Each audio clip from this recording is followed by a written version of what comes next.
Hello my dear friends, हमारे YouTube channel SBSV academy में आप सभी लोगों का बहुत बहुत स्वागत है।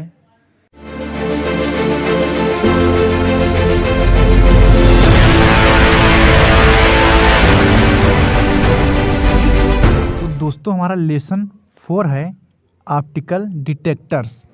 तो दोस्तों इसमें सबसे पहले हम इसके इंट्रोडक्शन के बारे में बात करेंगे। ट्रांसड्यूसर एक ऐसा डिवाइस होता है जो एनर्जी को एक फॉर्म से दूसरी फॉर्म में कन्वर्ट करता है। दोस्तों इसमें कहा गया है ट्रांसड्यूसर एक ऐसा डिवाइस होता है, जो ट्रांसड्यूसर होता है वो एनर्जी की एक फॉर्म को दूसरी फॉर्म में कन्वर्ट करता है, तथा ऑप्टिकल डिटेक्टर भी एक ट्रांसड्यूसर होता है। और जो ऑप्टिकल डिटेक्टर होता है वो भी एक ट्रांसड्यूसर होता है, जो कि ऑप्टिकल सिग्नल को इलेक्ट्रिकल सिग्नल में बदलता है। जो ऑप्टिकल डिटेक्टर होता है वो ऑप्टिकल सिग्नल को इलेक्ट्रिकल सिग्नल में बदल देता है। और दोस्तों अब हम बात करेंगे फोटोडायोड के बारे में। फोटोडायोड एक पीएन संधि डायोड है जिसकी रिवर्स बायस धारा का मान उसमें पड़ने वाले प्रकाश की तीव्रता पर निर्भर करता है। जो फोटोडायोड है वो एक पीएन संधि डायोड है जिसकी रिवर्स बायस धारा का मान उसमें पड़ने वाले प्रकाश की तीव्रता पर निर्भर करता है। फोटोडायोड कई प्रकार के होते हैं। दोस्तों जो फोटोडायोड हैं वो कई प्रकार के होते हैं। Number 1 PN photodiode. अब पीएन फोटोडायोड्स के बारे में हम बात करेंगे। एक रिवर्स बायस पीएन जंक्शन में केवल माइनॉरिटी कैरियर्स ही जंक्शन को पार कर सकते हैं। एक रिवर्स बायस पीएन जंक्शन में केवल माइनॉरिटी कैरियर्स ही जंक्शन को पार कर सकते हैं, जिसके कारण उसमें बहुत ही स्मॉल करंट प्रवाहित होती है, जिसके कारण उसमें जो करंट है बहुत कम प्रवाहित होती है। जब जंक्शन फोटॉन एब्जॉर्ब करता है, जो जंक्शन है जब फोटॉन को एब्जॉर्ब मतलब अवशोषित करता है, तो इलेक्ट्रॉन्स वैलेंस बैंड से कंडक्शन बैंड में चले जाते हैं।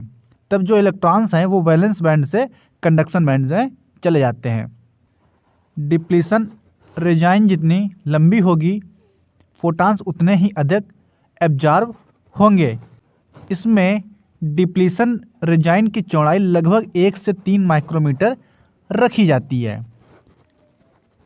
अब दोस्तों हम बात करेंगे नंबर 2 पिन डायोड के बारे में। पिन डायोड क्या होते हैं उनके बारे में बात करेंगे। पिन डायोड में मुख्य समस्या यह होती है कि उसकी डिप्लीशन रेंज बहुत पतली होती है। जो पीएन डायोड्स थे उनमें मुख्य समस्या यही थी कि उनकी डिप्लीशन रेंज बहुत पतली थी और उसमें प्रकाश का पूरी तरह से एब्जॉर्प्शन नहीं हो पाता।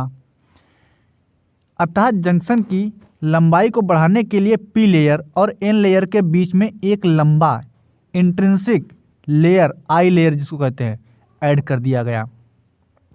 जो पीएन फोटोडायोड्स थे उनके बीच में एक intrinsic layer I layer add कर दिया गया, जिसके कारण यह डिवाइस पीएन फोटोडायोड कहलाती है। दोस्तों ये जो डायग्राम है पीआईएन फोटोडायोड्स की संरचना का डायग्राम है।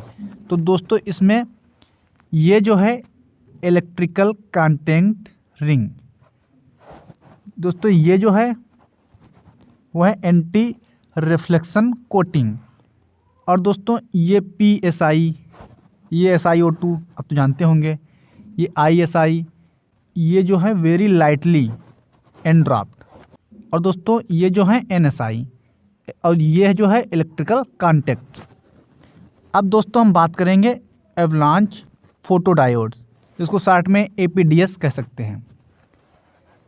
इसमें कहा गया है एवलांच फोटोडायोड्स या APDS सिग्नल की डिटेक्शन के साथ साथ एम्प्लीफिकेशन भी करते हैं। जो APDS हैं वो सिग्नल की डिटेक्शन के साथ साथ एम्प्लीफिकेशन भी करते हैं और इस प्रकार इनका प्रिंसिपल न्यूक्लियर रेडिएशन डिटेक्शन में यूज किए जाने वाली फोटो मल्टीप्लायर ट्यूब से मिलता जुलता होता है, लेकिन फोटो मल्टीप्लायर वैक्यूम ट्यूब से यूज करते हैं। जबकि APDS में मल्टीप्लिकेशन सेमीकंडक्टर पदार्थ के अंदर ही हो जाता है, जो कि होता है 10 से 100 गुना तक। और दोस्तों इसमें कहा गया है APDS की संरचना PIN डायोड्स की तरह ही होती है। जो एवलांच फोटोडायोड हैं उनकी संरचना पीएन फोटोडायोड की तरह ही होती है, लेकिन इसमें लगभग 50 वोल्ट की रिवर्स बायस की आवश्यकता होती है, जबकि पीआईएन फोटोडायोड में लगभग 3 वोल्ट से ही काम चल जाता है। एपीडी तथा पीआईएन डायोड की संरचना में मुख्य अंतर यह है कि एपीडी में आई लेयर हल्का पी डोपिंग वाला होता है, जो एपीडी में आई लेयर है वो हल्का पी डोपिंग वाला होता है, जबकि पिन डायोड में हल्का एन डोपिंग वाला होता है। डिवाइस को इस प्रकार डिजाइन किया जाता है जिससे पूरी लेयर में यूनिफॉर्म इलेक्ट्रिक फील्ड बनी रहे। और दोस्तों इसमें नीचे कहा गया है मल्टीप्लिकेशन डिजाइन की एजेज या छोर या कॉर्नर्स जिसको कहते हैं में अनवांटेड अवांछनीय इंट्रक्शन से बचाव के लिए गार्ड रिंग का प्रयोग किया जाता है। अब दोस्तों हम इसके डायग्राम के बारे में बात करेंगे। यह है एवलांच फोटोडायोड की संरचना का डायग्राम।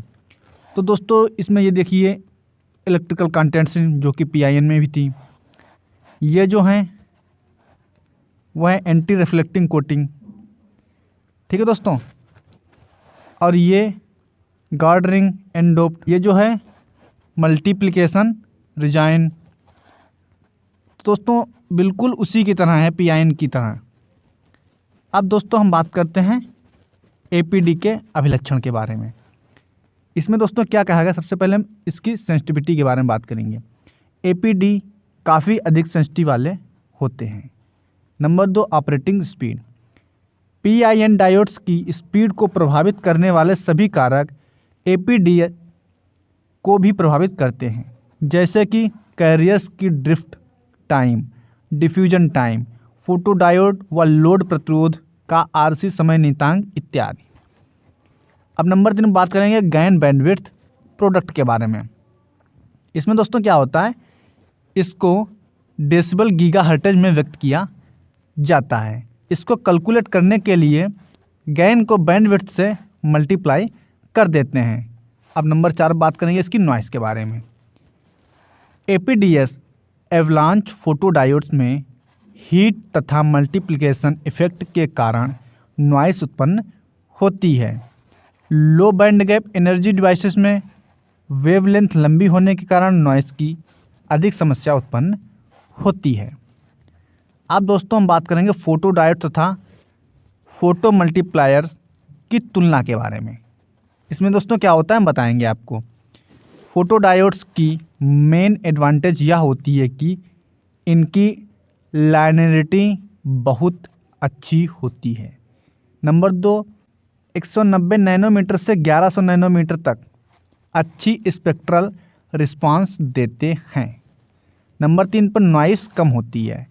नंबर 4 मजबूत होते हैं, हल्के होते हैं, लाइफ टाइम अधिक होता है, लगभग 80% की क्वांटम एफिशिएंसी प्रदान करते हैं, और लास्ट नंबर है कम एडवांटेज की आवश्यकता होती है।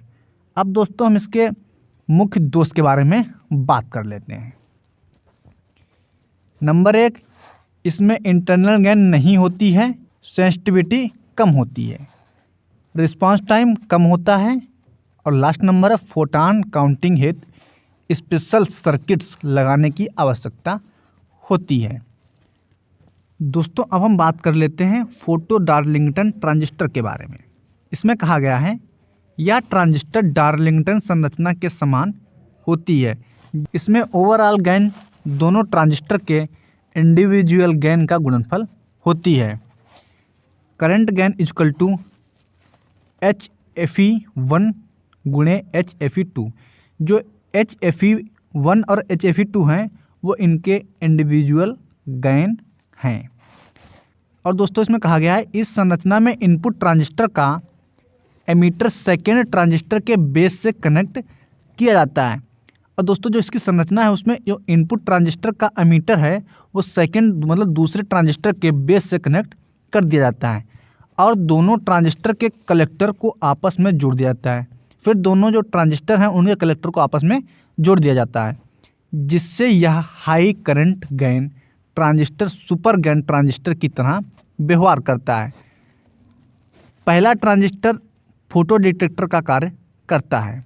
चूँकि इसका एमिटर अगले ट्रांजिस्टर के बेस से कपल्ड होता है, इसलिए बहुत उच्च गेन प्राप्त होती है, किंतु यह सामान्य फोटो ट्रांजिस्टर से स्लो होता है और अधिकतम आवृत्ति लगभग 20 किलोहर्ट्ज होती है। इसका सिंबल चित्र में दिखाया गया है। अब दोस्तों हम आपको चित्र दिखाते हैं। दोस्तों ये जो है डार्लिंगटन पेयर AD = HFE1 गुणे HFE2। और दोस्तों ये देखिए आप, दोनों के जो कलेक्टर हैं आपस में कनेक्ट कर दिए गए। एमीटर को बेस से कनेक्ट कर दिया गया। जो पहला वाला एमीटर है दूसरे वाले ट्रांजिस्टर के बेस से कनेक्ट कर दिया गया है। ठीक है दोस्तों, और ये जो है फोटो डार्लिंगटन सिंबल का डायग्राम दिखाया गया है। ठीक है दोस्तों, अब दोस्तों हम बात करते हैं पिन FET के बारे में। यदि पिन फोटो डायोड्स तथा उच्च गेन वाले फील्ड इफेक्ट ट्रांजिस्टर को एक चिप पर इंटीग्रेटेड कर दिया जाए तो यह संरचना पिन फेट कहलाती है।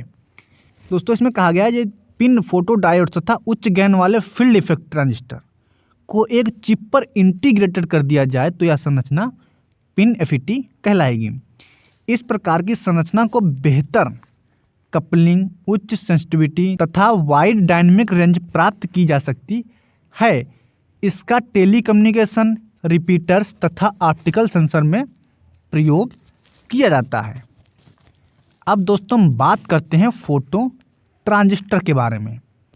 इसमें कहा गया है फोटो ट्रांजिस्टर एक ऐसी युक्ति होती है जो प्रकाश ऊर्जा को वैद्युत ऊर्जा में बदलती है। जो फोटो ट्रांजिस्टर है वो एक ऐसी डिवाइस है जो कि प्रकाश ऊर्जा को वैद्युत ऊर्जा में बदलती है। फोटो ट्रांजिस्टर भी फोटो रजिस्टर के समान होते हैं, किंतु यह वोल्टेज तथा करंट दोनों उत्पन्न करते हैं। जो फोटो ट्रांजिस्टर हैं वो फोटो रजिस्टर के समान होते हैं, किंतु यह वोल्टेज तथा करंट दोनों उत्पन्न करते हैं, और जबकि फोटो रजिस्टर केवल करंट उत्पन्न करते हैं।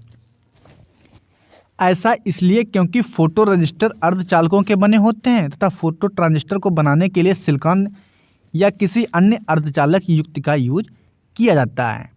इनको किसी ऑप्टिक कंटेनर मतलब अपारदर्शी बर्तन में पैक किया जाता है। अब दोस्तों ये तो है डायग्राम, यह है सिंबल ऑफ फोटो ट्रांजिस्टर। जो फोटो ट्रांजिस्टर का संकेत चिन्ह मतलब है वो इस प्रकार होगा। और दोस्तों इसमें कहा गया है इसकी बेस पर प्रकाश पड़ता है तथा इसमें धारा प्रवाहित होती है। जो इसकी बेस है उस पर प्रकाश पड़ता है और फिर इसमें धारा प्रवाहित होती है। जब यह करंट बेस से एमीटर तक पहुंचता है तो यह धारा वोल्टेज में कन्वर्ट हो जाती है। Photo detectors, smoke detectors, infrared receivers, CD players, astronomy, night vision, laser range finding इत्यादि में यूज किए जाते हैं। और दोस्तों इसमें लास्ट पॉइंट कहा गया है इनकी धारा फोटो डायोड से अधिक होती है या बहुत फास्ट होते हैं। इनको इंटीग्रेटेड चिप के रूप में भी फैब्रिकेट किया जाता है। तो दोस्तों अब हमारा ऑप्टिकल फाइबर कम्युनिकेशन का लेसन 4 कंप्लीट हो गया है। तो दोस्तों जिन लोगों ने अभी तक हमारे टेलीग्राम चैनल SBSB एकेडमी को ज्वाइन नहीं किया है तो वीडियो के डिस्क्रिप्शन में लिंक दिया गया है, वहां से ज्वाइन कर सकते हैं। तो दोस्तों अगर हमारी वीडियो आपको पसंद आई हो तो लाइक कीजिए, शेयर कीजिए और हमारे चैनल को सब्सक्राइब कीजिए। चलिए दोस्तों, तो हम मिलते हैं नेक्स्ट वीडियो में। तब तक के लिए जय हिंद।